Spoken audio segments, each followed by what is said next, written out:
তো আমরা চলে এসেছি সমুদ্র ধারে। আমি এখন সমুদ্র ব্রিজে আছি। দেখতে পাচ্ছ এই ওয়েদারটা, নদীটা, তো এটা সমুদ্র। তো আমরা সমুদ্র ব্রিজের নিচে নামবো না এখন, আমরা ব্রিজের উপরে আছি। দেখো আমাদের বন্ধু বান্ধব সবাই যাচ্ছে এদিকে। তো আমাদের কিছু পিক তুলেছি,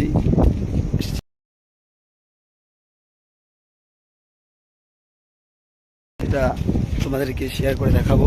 তোমরা ভিডিওটা পুরোটা দেখবে, স্কিপ করবে না। তো নতুন নতুন ভিডিও আরও পাবে নেক্সটে। আমরা কালকে এসেছিলাম গুজরাটে। ওই দেখো পিছের এদিকে ওয়েদারটা খুব সুন্দর, নদীটা। এটা হলো এদিকে অনেক বড় নদী, যেটাকে আমরা বলি।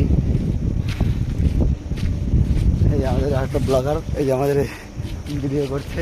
তো আমি অনেক খুশি আজকে যে একটা ব্রিজে এসে আমরা অনেক ফটো তুলতে পারছি। ঠিক আছে, চলো গাইজ, বাই বাই।